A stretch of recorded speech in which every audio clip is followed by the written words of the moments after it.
¿Qué tal? ¿Cómo están? Muy, pero muy bienvenidos. Esta es otra edición de Chacra TV Noticias. Como siempre, gracias por estar acompañándonos. Comenzamos con algunos de los temas importantes de esta jornada.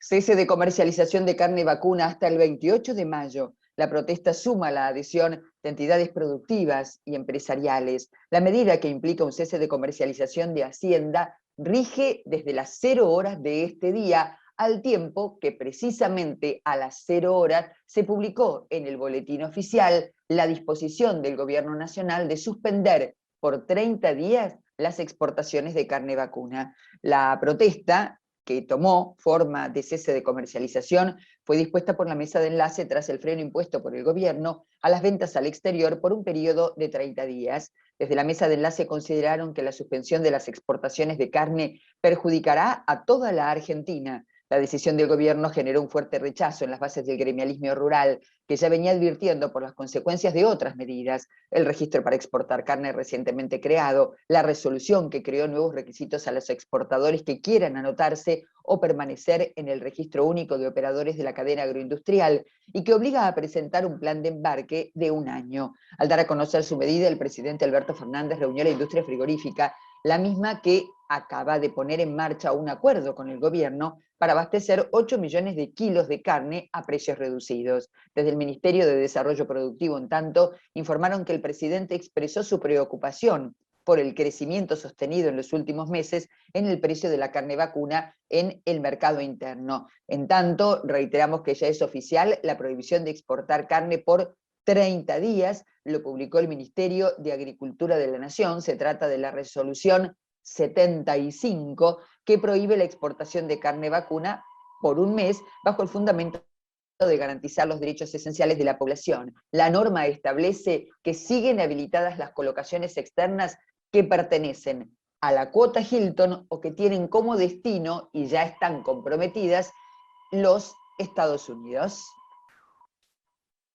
El nuevo ciclo agrícola de granos finos tendrá un buen contexto climático. Eduardo Sierra, especialista en agroclimatología y asesor de la Bolsa de Cereales de Buenos Aires, adelantó un mejor contexto climático en comparación con el ciclo previo. Inicia una nueva campaña para los cereales de invierno, presentando una favorable condición hídrica a lo largo de la siembra y las etapas vegetativas del trigo y la cebada. Sin embargo, durante la primavera, momento en el cual comenzamos a transitar etapas reproductivas críticas para la formación del rinde, podrían registrarse deficiencias hídricas en sectores del centro de la región agrícola, mientras el norte y el sur mantendrían un favorable panorama climático.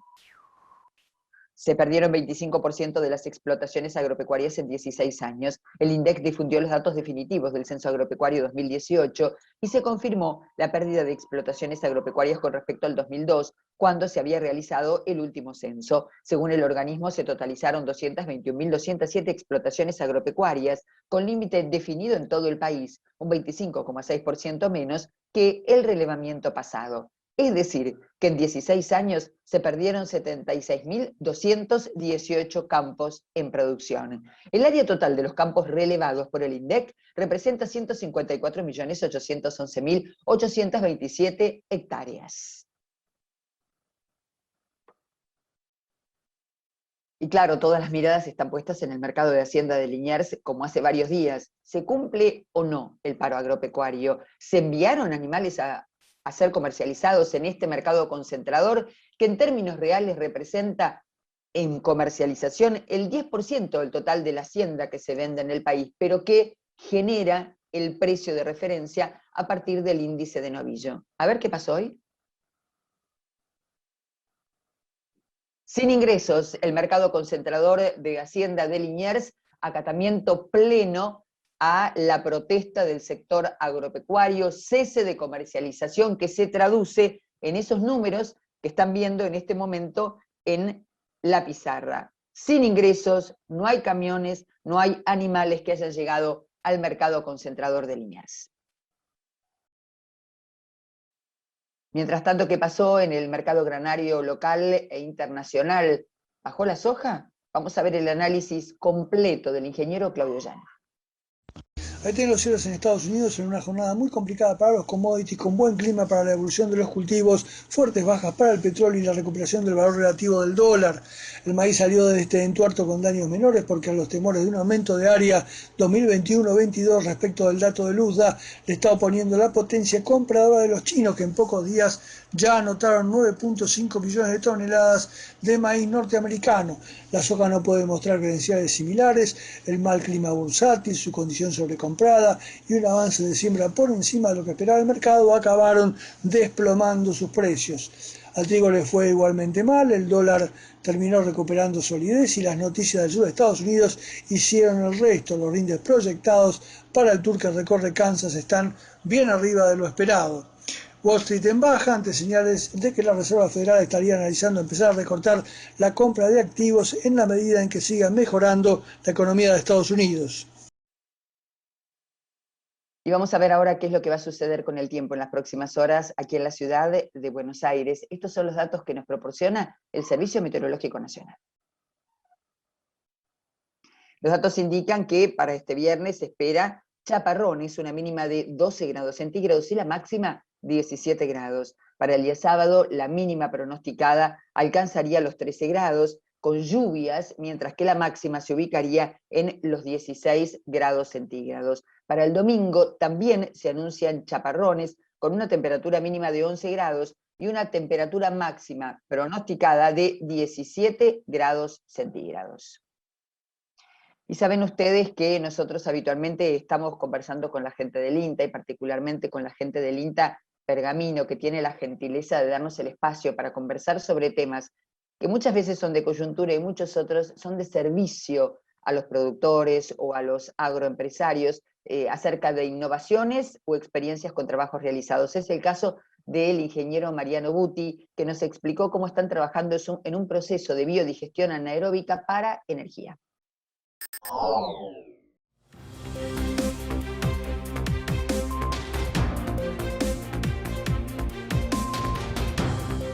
Bueno, frente a la problemática que existe hoy de la contaminación ambiental derivada de los efluentes de la producción animal, ya sea de la producción porcina, avícola, feedlot, tambos, hoy existe una alternativa para tratar esos efluentes que es la biodigestión anaeróbica. La biodigestión anaeróbica es un sistema que trata esos efluentes, los convierte en biogás.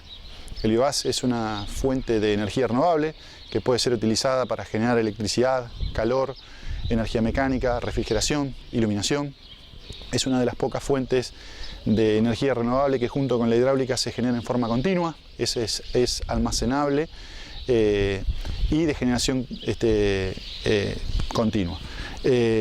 Tenemos la particularidad que tiene también el proceso es que genera una enmienda orgánica. Esta enmienda orgánica, a diferencia de los fertilizantes convencionales que tienen nitrógeno, fósforo y urea, contiene todos los otros microelementos de la materia orgánica y es un excelente abono para ser utilizado, digamos, en los cultivos. Particularmente el sistema de biogestión anaeróbica, la virtud es que es un sistema biológico que requiere de poco mantenimiento, tiene un costo muy accesible para cualquier productor que lo quiera implementar y la ventaja es que puede escalar con la producción. Si aumenta la producción de animales y aumenta la producción de efluentes, puede ser un sistema también que puede ser modular y puede ir incorporándose al aumento de producción en forma simultánea y de una manera muy sencilla puede acoplarse también a la producción. Un sistema de biogestión consta de una fosa o cámara de carga donde se reciben todos los efluentes que se generan diariamente. De esa fosa van a la cámara de carga del biodigestor, donde se alimenta al biodigestor diariamente, y de esa cámara de carga pasan, digamos, al digestor, donde se produce el proceso de biodigestión anaeróbica, que es un proceso lento, que requiere de un tiempo de estabilización, dependiendo del clima y de la zona, puede tardar entre 30, 60 o hasta 90 días.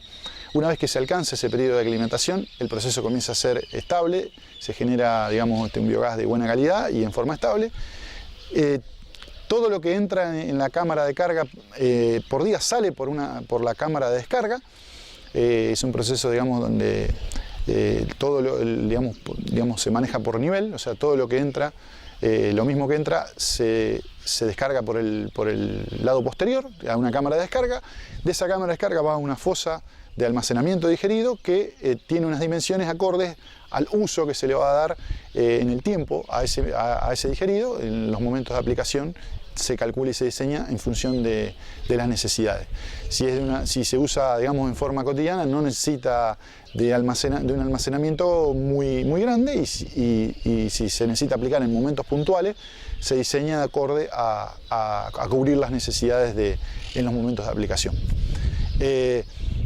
Además, digamos, de la cúpula, de la parte superior, digamos, del sistema de biodigestor, que el biodigestor puede ser de tanques plásticos, puede ser de plástico flexible, puede ser de ladrillo, de fibra de vidrio. O sea, hay innumerables maneras de construir un biodigestor.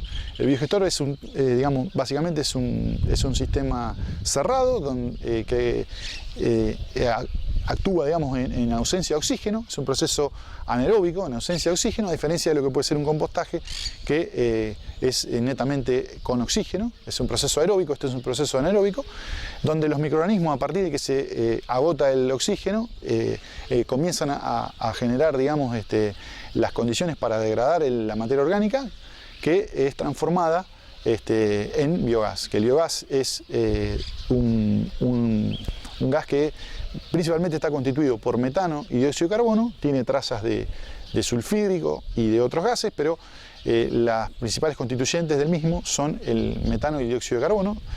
Hay que recordar que el metano es el que tenemos, digamos, en el gas natural. O sea que el biogás en realidad es un gas que puede tener entre un 50 hasta un 70% de metano, a diferencia del gas natural, que es 99,99% de metano. Como para que se den una idea de las diferencias que puede haber entre el biogás de origen biológico del gas natural de origen fósil. Todos los días se genera, de acuerdo a la cantidad de material que ingresa y a las características físico-químicas de ese material, una cantidad de biogás por día. Esa cantidad de biogás por día puede ser almacenada dentro de lo que es un gasómetro. El gasómetro puede estar incorporado si es un biodigestor flexible, como el caso nuestro, o si hay necesidad de acumular el gas para usarlo en un uso puntual, se calcula y se dimensiona el sistema de almacenamiento, que puede ser, digamos, también de tanques o de mismos sistemas de lona flexible, y a partir de ahí se conduce hacia la unidad de consumo, que puede ser desde quemadores para cocina, desde calefactores o termotanques adaptados a biogás, desde pantallas de gas, desde motores de generación eléctrica, desde iluminación, desde sistemas de refrigeración, como el caso de la heladera a biogás o freezer a gas, que también se pueden adaptar. O sea que la versatilidad que tiene el biogás es muy amplia, puede ser también utilizar energía eléctrica, y en algunos casos donde haya mucha generación o mucha cantidad, se puede generar también biometano, que es ahora está muy en boga, que es la utilización la inyección de ese biogás purificado.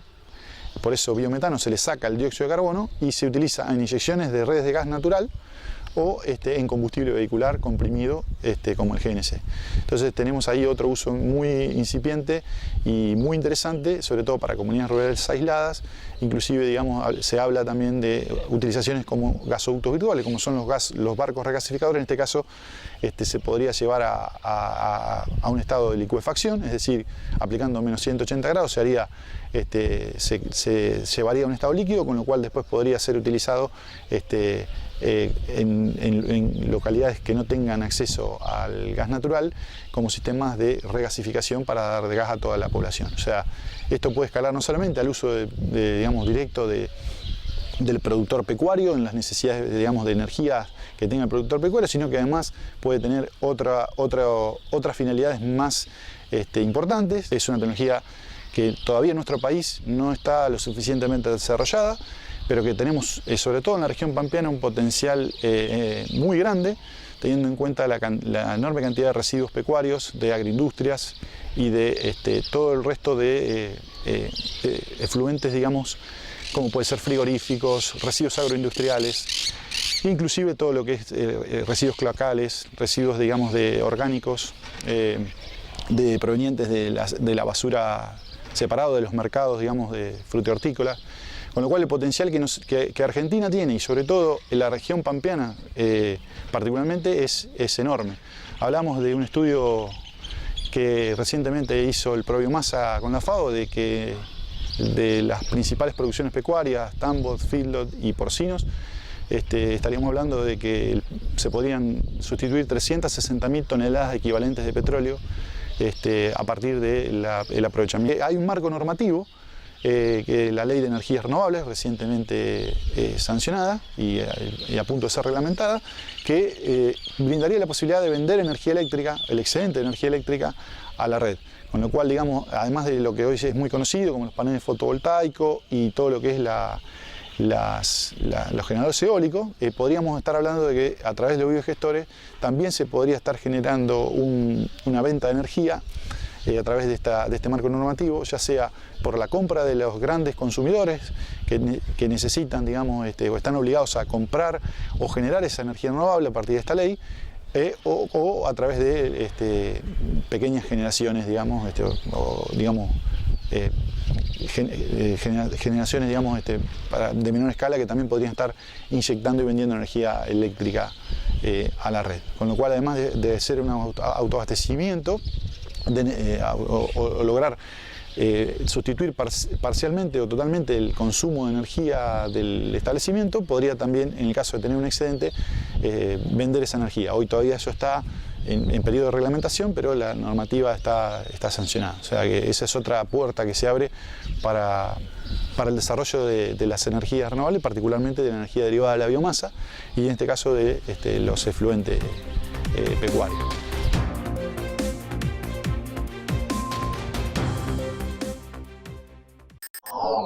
Seguimos en esta continuidad informativa y nos metemos en el plano internacional con este resumen de noticias. Bueno, entonces somos una comitiva de la delegación de la Unión Europea en Argentina. Yo soy la embajadora y es como la cuarta vez que vengo a la provincia de Jujuy y siempre un enorme placer venir acá porque tenemos muchas actividades con la provincia de Jujuy desde la Unión Europea. Desde la Unión Europea estamos promoviendo un desarrollo sostenible en el mundo. Pensamos que realmente este planeta que tenemos y que compartimos la tenemos que proteger y entonces todo el trabajo que hacemos con la provincia de Jujuy va en ese sentido de protección del medio ambiente y también del trabajo con comunidades indígenas y del trabajo hacia la igualdad de género, para no dejar nadie atrás en este desarrollo. Con el gobernador hemos podido repasar todo el trabajo que estamos haciendo en este periodo. Hay toda la iniciativa del Banco Europeo de Inversión con el tratamiento de desechos sólidos. Hay todo el trabajo que se hace con el programa que se llama Spotlight de lucha contra la violencia contra las mujeres, en lo cual hemos hecho mucha inversión para apoyar a la provincia en su política en ese sentido. Y bueno, inauguramos nuevos proyectos que se financian desde los presupuestos de la Unión Europea a la sociedad civil jujeña, que tienen proyectos muy innovadores en lo que es el desarrollo sostenible, en proteger el medio ambiente mientras se permite producción y medios para vivir para las comunidades. Se presentaron más de 350 propuestas a nivel nacional y se fueron seleccionadas 11. Y 3 de las cuales están en la provincia de Jujuy, teniendo incidencia. Y es verdad que hay un gran impacto, que hay un gran componente de mujeres que actúan para participar de manera productiva y también respetando todo lo que es la cultura, especialmente en los pueblos indígenas. Y eso, una gran política que tenemos desde la Unión Europea es promover los derechos de la mujer, la autonomía económica de la mujer, su participación política. Por eso queremos que nuestros proyectos tengan este componente fuerte. El Producto Interior Bruto de Japón se contrajo un 1,9% en enero-marzo en comparación con el mismo periodo del año anterior debido al impacto de la pandemia.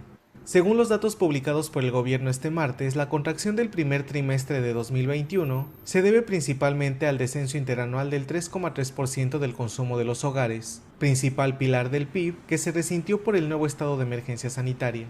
El gasto doméstico cayó un 1,4% en comparación con el trimestre anterior, tras haberse recuperado en el tercer y cuarto trimestre de 2020. El ejecutivo japonés declaró por segunda vez el estado de emergencia sanitaria en Tokio y otras de las principales regiones del país, lo que conllevó limitar los horarios de apertura de bares y restaurantes y desaconsejar los desplazamientos no esenciales de los ciudadanos.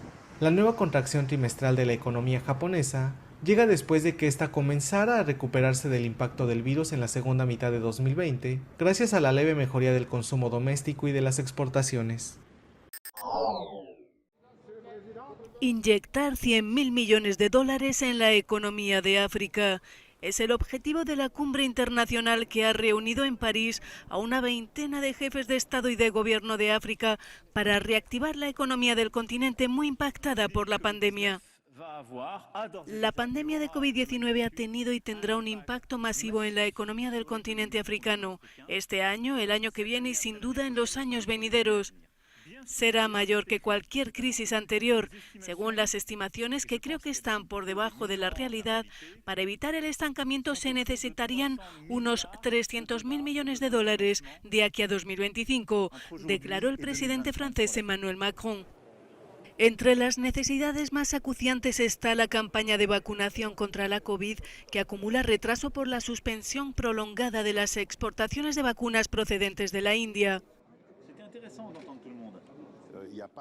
No hay una movilización suficiente de nuestra población por la inquietud ante unas vacunas que vienen del extranjero, por lo que creo que sería necesario producir más vacunas en África. Eso tendría un impacto positivo en la gente, declaró el presidente de la República Democrática del Congo y actual presidente de la Unión Africana. Yo creo que ça aura un impact assez important sur l'attitude des populations. El continente necesita invertir masivamente para erradicar la pobreza, desarrollar infraestructuras, enfrentar el cambio climático y la amenaza yihadista.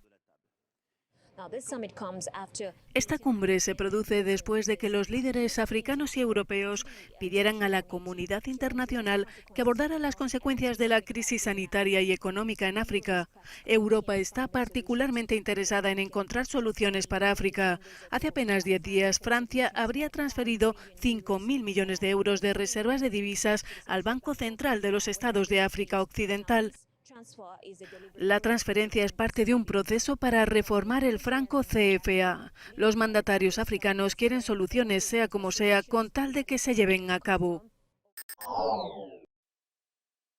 Más allá de la coyuntura, de la problemática económica o política que se dé en torno a un bien tan preciado en la Argentina como es el de la carne, desde el Instituto de Promoción de la Carne Vacuna Argentina, siempre con los faros largos, piensan en más allá, en cómo tener mayor productividad con sustentabilidad, en cómo implementar sistemas mixtos que sean eficientes, en cómo será o cómo debería ser la ganadería argentina del futuro, los mercados, y quiénes son los protagonistas en la producción y en el negocio de la carne. Por eso, esta vez, los jóvenes son protagonistas. Estuvimos conversando con quien va a ser la coordinadora del encuentro de jóvenes que organiza el Instituto de Promoción de la Carne Vacuna Argentina, la carne y la comunicación. María Herminia Rabacedas conversó con Mariel Oliva. El seminario se llama Construyendo Valor a través de la comunicación, o sea que la comunicación es el eje que atraviesa todo el seminario, y tenemos 4 disertantes y 4 periodistas invitados después para también charlar algunos temas. Dentro de los disertantes vamos a tener a María Inés Rimondi, que va a hablar concretamente de comunicación como herramienta estratégica de escuchar para comprender y conversar para construir puentes, de, digamos, pensándolo de alguna manera, lograr una sustentabilidad social con la comunicación. Luego lo vamos a tener a Leo Larrea Velasco, que nos va a contar sobre redes sociales. En qué redes tenemos que estar, qué contenidos, y cómo planificar y gestionar las redes sociales para hacerlo correctamente. Luego vamos a recibir a Carlos Vidal, Carlos va a hablar sobre la digitalización del negocio agropecuario, muy interesante, blockchain, Internet de las cosas, inteligencia artificial. Vamos a hablar o empezar a entrar en el tema de la cultura digital que estamos viviendo hoy. Y por último vamos a recibir a Eugenia Brusca del IPCBA, que va a hablar de mindset digital, o sea, el proceso también de transformación digital, los consumidores, sus demandas, cómo entenderlos, y cómo entiende el IPCBA esta nueva forma de pensar, actuar y consumir de los consumidores. Y como te decía, luego con los periodistas, que son 4 jóvenes representantes de distintas cadenas, todos relacionados al agro, con ellos vamos a conversar cuál es el rol de la carne, si es principal en nuestra cultura o cómo la ven, y cuáles creen que son los desafíos tanto para la producción, para toda la cadena de la carne, y también cuáles son los desafíos de cara a las nuevas tendencias veganas, vegetarianas y demás que hoy estamos viendo, bueno, cómo lo ven ellos.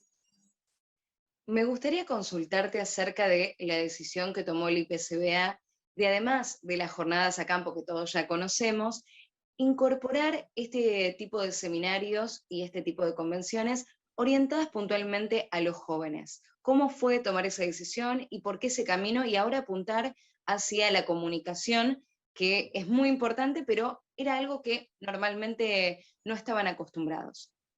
Bueno, la iniciativa es del año pasado, si ustedes recordarán que allá por noviembre tuvimos un seminario de 2 días extenso donde se plantearon un montón de temas, desde lo técnico, lo productivo, lo comercial, la comunicación también fue uno de los ejes, y lo que hicimos en ese momento fue plantear un mapa de posibilidades y ver cuáles eran las que mejores llegaban, cuáles generaban más inquietudes, dónde veíamos que se podía aportar más. Bueno, de ahí se sacaron 4 o 5 temas que van a ser tratados a lo largo de este año, y comenzamos con el de comunicación, que nos pareció el más importante. ¿Y por qué esto, digamos, relacionado con los jóvenes, decís vos? Porque también entendemos que, de alguna manera, para los jóvenes, y sin ni hablar para los que ya son jóvenes nativos digitales, es mucho más fácil entender este mundo de la comunicación, y el rol que tienen para ocupar hacia adelante también es muy importante en lo que hace a la comunicación del sector. Entonces, bueno, nos pareció este el principal tema para iniciar los seminarios de este año. Imagino que a raíz de la pandemia y de cómo va evolucionando todo, también el IPCBA va encontrando diferentes caminos para acompañar esas nuevas necesidades del mercado y de la comunicación para seguir acercando sus productos. Sin duda, son momentos de coyuntura difíciles donde llegan nuevas tendencias que muchas veces nos invitan a sentarnos del otro lado y a enfrentarnos, y bueno, sinceramente desde el instituto la idea es entender que la parrilla es grande y que todos podemos entrar en la parrilla y que bienvenidas sean las verduras también, y construir en lugar de sentarnos a pelear desde la grieta, ¿no? Que hoy todo pareciera estar de un lado o del otro, sino más bien entender que todos podemos ser parte, que habrá que reacomodar, entender quiénes son los nuevos consumidores, entender quiénes van a seguir eligiéndonos y trabajar sobre esos consumidores. También recordamos que está orientado para jóvenes, pero puede inscribirse quien desee saber un poco más sobre la comunicación, y bueno, lo pueden hacer a través de la página del IPCBA. Esto será el 27 de mayo a partir de las 9 de la mañana, ¿verdad? Exactamente, la entrada es libre, es gratuita, sí tiene una inscripción, por supuesto, pero por una cuestión organizativa, porque bueno, por estas plataformas digitales, entender la cantidad de gente y poder estar preparados para recibirlos, pero está abierto a todo el mundo y los invitamos. Realmente son charlas muy interesantes, donde se plantean muchas cuestiones que bueno, que ya hacen a la cotidiana y que tenemos que convivir y que tenemos que prepararnos también para lo que se viene, porque hoy los cambios son cada vez más rápidos. Justamente sobre eso te iba a preguntar, ¿por qué es importante para ustedes poder llegar hacia el público con este mensaje? Y también, ¿qué es lo que esperan que los otros puedan recepcionar de lo que ustedes quieren contar? Bueno, creo que es importante que podamos entender que la comunicación la hacemos entre todos, que si bien el instituto tiene sus propios objetivos y planes y estrategias para hacerlo, desde cada productor, desde cada lugar, desde cada joven que está en el campo, desde cada institución que conforma además el IPCBA, se puede trabajar, se puede aportar mucho y entre todos podemos construir el mensaje que queremos dar desde el agro, poder de una vez por todas realmente mostrar el agro como es y no como nos han venido mostrando en este último tiempo, que por ahí hemos dejado que otros sean los interlocutores que hablen del campo o que muestren al campo. Entonces, bueno, es una invitación a ocuparnos todos y cada uno como protagonistas que somos desde el sector. Hacemos aquí una pausa en la información, enseguida regresamos y les contamos sobre el cese de comercialización agropecuaria del campo en la Argentina.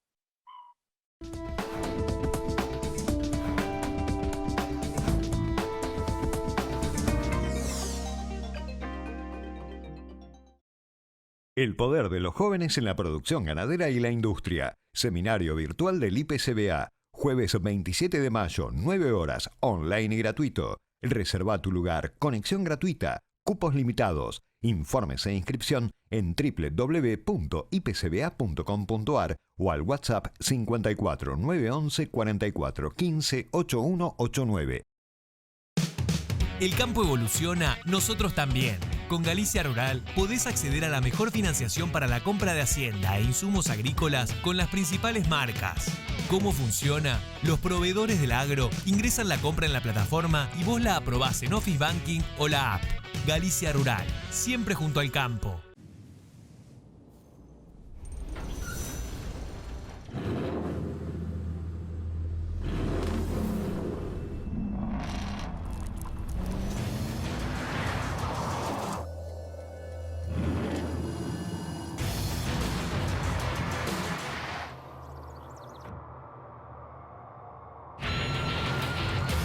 Amarok V6, la más indomable de las Amaroks.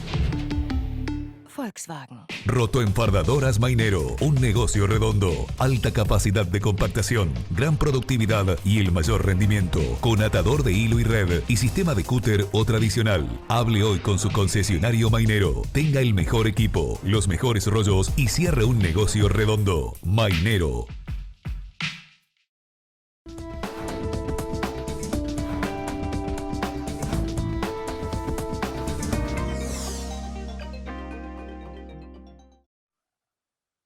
Y se los anticipábamos, vamos a contarles qué está ocurriendo en esta jornada vinculado al cese de comercialización dispuesto por el sector agropecuario argentino, luego de que el gobierno decidiera suspender las exportaciones de carne vacuna por 30 días.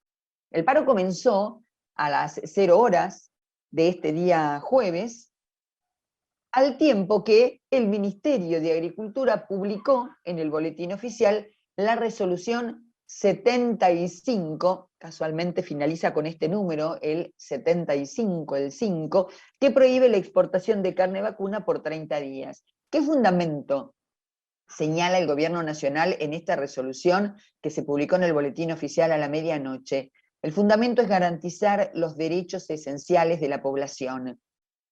Entre sus considerandos menciona que para resolverlo se tomó en consideración la tutela del interés público que tiene por objeto garantizar los derechos esenciales de la población y su goce efectivo. Lo que debemos decir respecto de este tema es que en la víspera, que fue el último día de ingresos al mercado de Hacienda de Liniers, porque el acatamiento fue pleno en la jornada de hoy, con actividad nula en el mercado concentrador de Hacienda de Liniers, es que los precios vinculados con el novillo, aquellos que son de consumo en el mercado local, en el mercado argentino, se incrementaron frente a la disposición de suspender las exportaciones. Es decir, que el mercado reaccionó en contrario a lo que argumenta el Gobierno Nacional en la fundamentación para llevar adelante esta medida de suspender las exportaciones.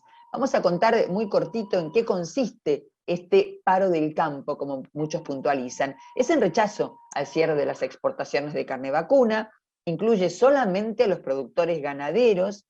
Es cierto que hay sectores que están pidiendo frenar la venta de granos para acompañar la protesta de los productores ganaderos, pero solo por ahora incluye a los productores ganaderos.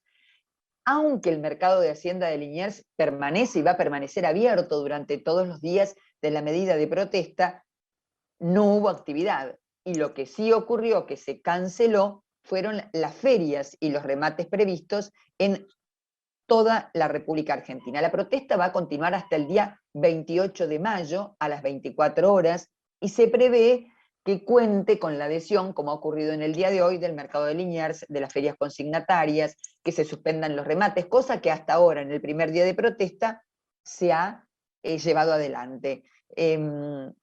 No solamente, hay que decir, existió un pronunciamiento de las entidades vinculadas con la actividad ganadera, sino que ha habido un rechazo amplio a esta decisión gubernamental.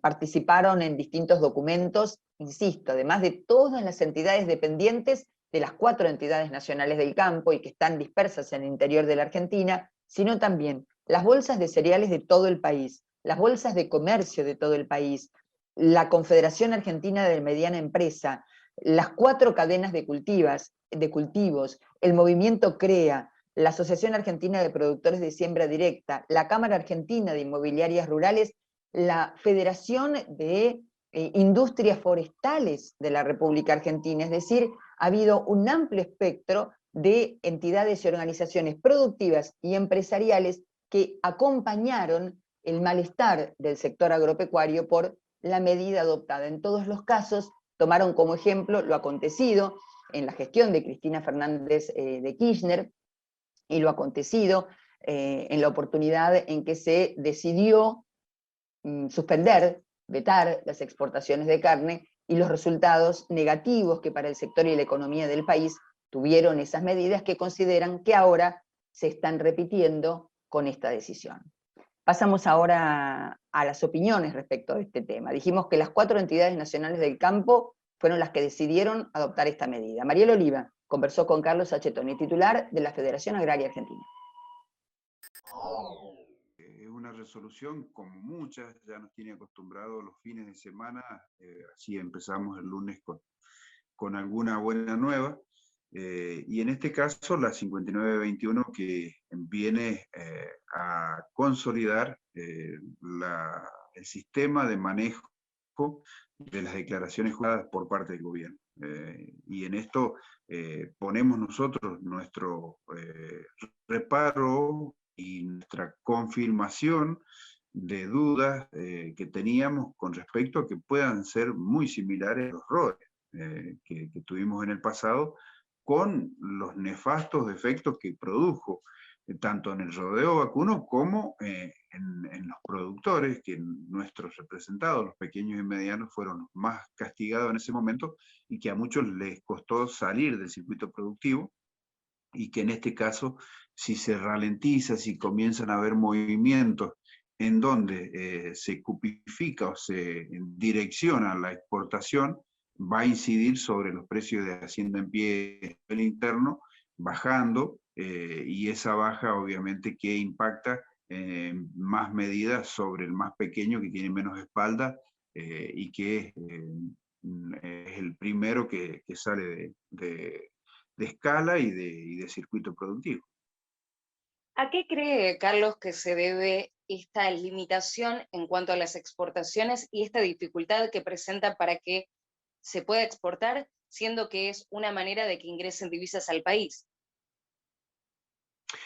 Yo creo que es algo emblemático, que lo hacen para que precisamente impacte sobre los precios internos de la hacienda en pie, con el argumento de que llegue con un valor más accesible a la góndola, donde los precios en góndola, si se incrementan, se están incrementando producto de una inflación que no la genera el sector productivo, sino que hay una alta incertidumbre, una alta desconfianza sobre la Argentina y su rumbo, y obviamente que esto se transcribe en más inflación, y que no la pueden sujetar, y que tratan de controlar los precios.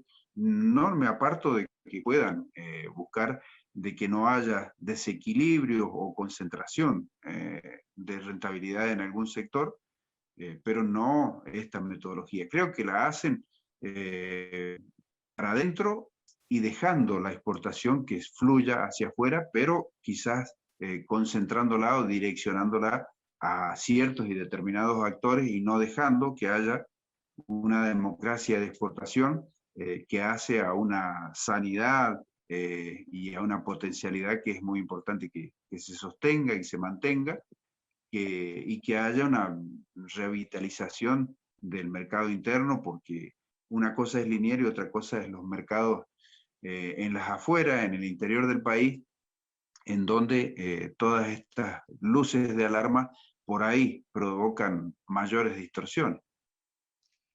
La situación de inflación y este momento complejo macroeconómico que estamos afrontando no solamente se ve reflejado en el sector cárnico, sino en diferentes productos, como por ejemplo la yerba mate y la situación que están atravesando los productores de la zona de Misiones puntualmente, por esta diferencia entre, por supuesto, el precio fijado para el productor y luego lo que se comercializa en la góndola.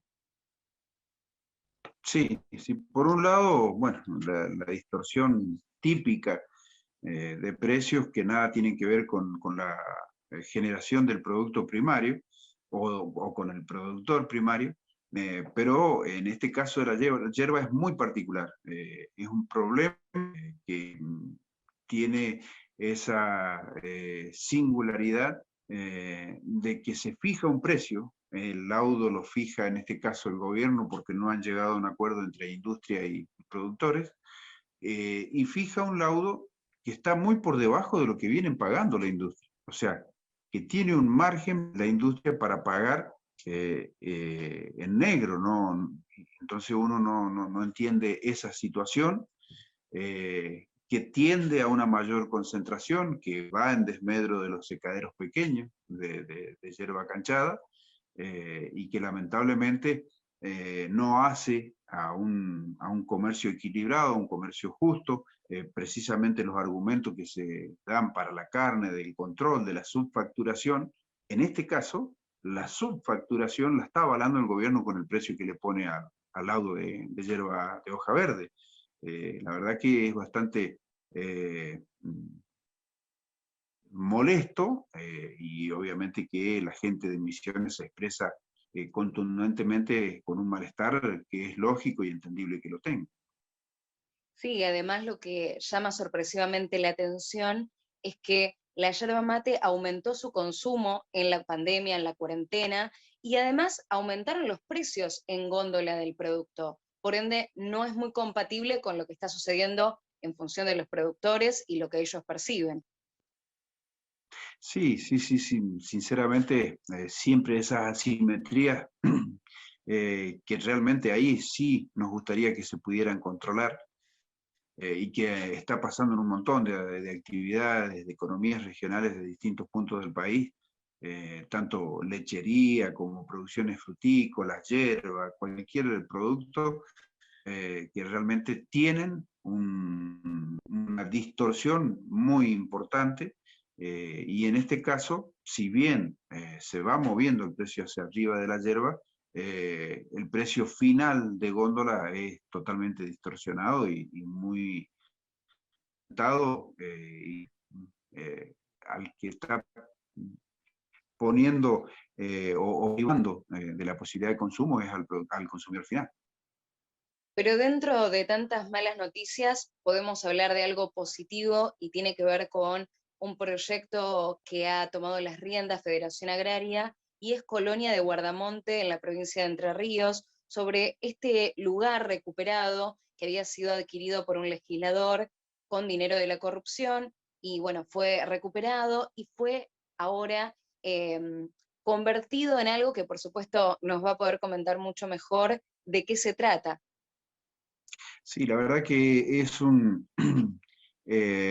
doble emblema, digamos, la condena de la corrupción y la recuperación de ese bien por parte del Estado, y conjuntamente con Federación Agraria poder llevar adelante un proyecto de arraigo, de relocalización y de inserción productiva, en donde hay una estructura bien diagramada que ha trabajado mucho la gente de Entre Ríos, y que a unas cuantas familias les cambia la situación. Hay distintos esquemas, hortícolas con 6, 7 hectáreas, y producciones ganaderas con más de 100 hectáreas. Todo es una combinación, con apicultores también, una combinación hasta incluso con viviendas para la policía, en este caso rural, y que hace a una conjunción de una comunidad o una maqueta de comunidad que se pretende desarrollar para todo el interior del país, y que tiene la particularidad de que se ha analizado perfectamente los candidatos a tomar esas tierras con una condición de análisis durante unos años para ver si realmente se desempeñan acorde a las necesidades de poseer esa tierra, y entonces el que vaya definitivamente a quedar realmente estará demostrando que pretende hacer arraigo y afincarse en esas tierras y producir, obviamente. Verdaderamente una gran noticia. Y por último, Carlos, me gustaría preguntarle como uno de los representantes de la mesa de enlace, sobre qué cuestiones están trabajando actualmente y cómo continúa la comunicación con el gobierno nacional.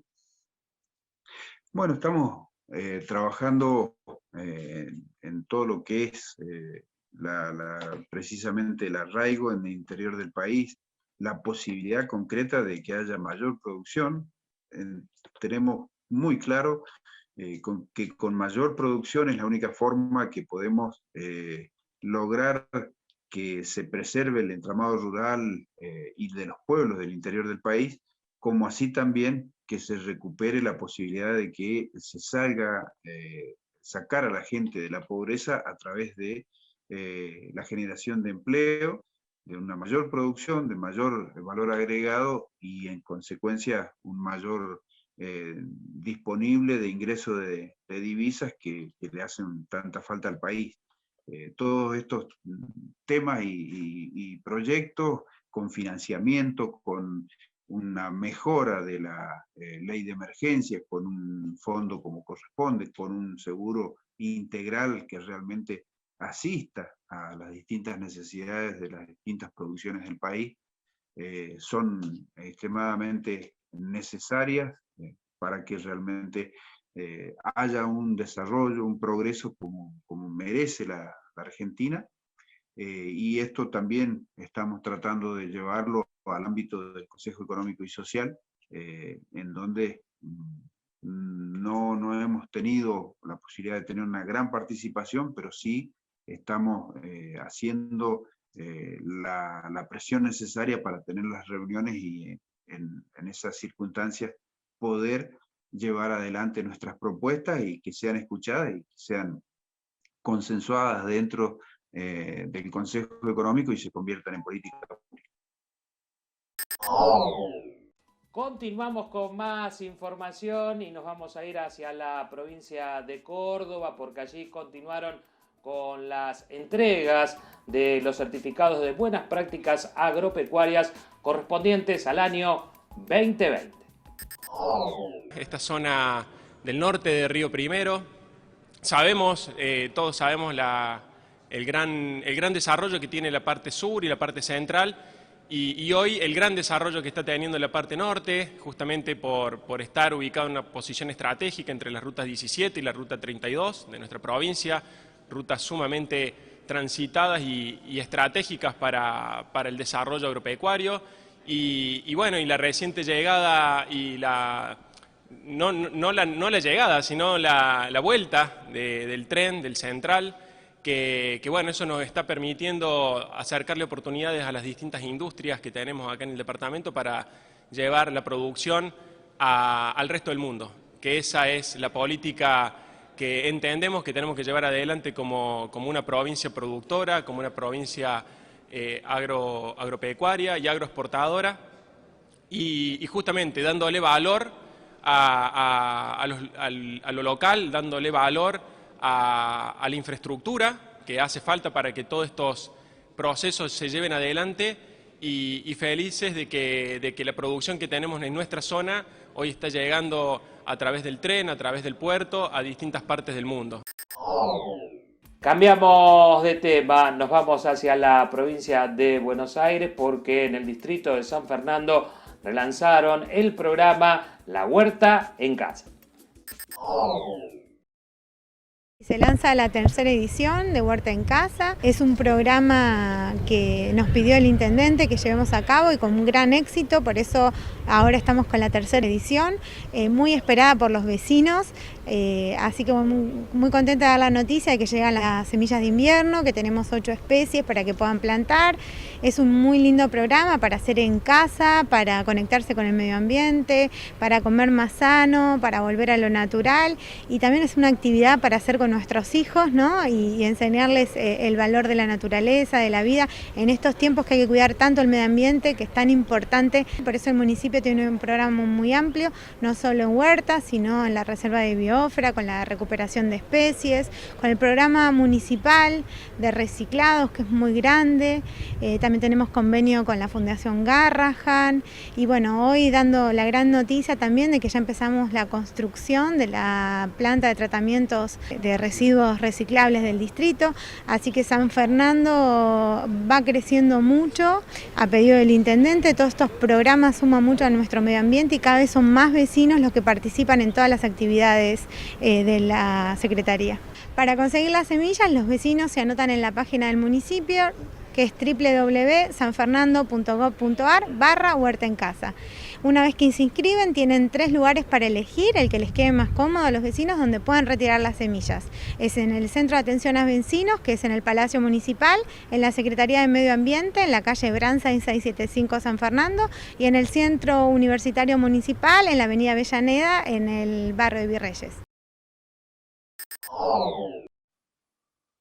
Les contamos ahora cómo va a estar el tiempo en los próximos días en la ciudad de Buenos Aires con datos del Servicio Meteorológico Nacional. Comenzamos por este viernes. La temperatura mínima estimada 12 grados, la máxima 17 con chaparrones. Ya para el día sábado se prevén lluvias, 13 grados la mínima, 16 la máxima. Y para el domingo, 11 grados la temperatura mínima, 17 la temperatura máxima pronosticada. Como siempre queremos agradecerles el que nos hayan acompañado hasta aquí y recordarles que a través de la plataforma de medios agropecuarios Chacra pueden tener todo el día, todos los días, la información de actualidad. Muchas gracias.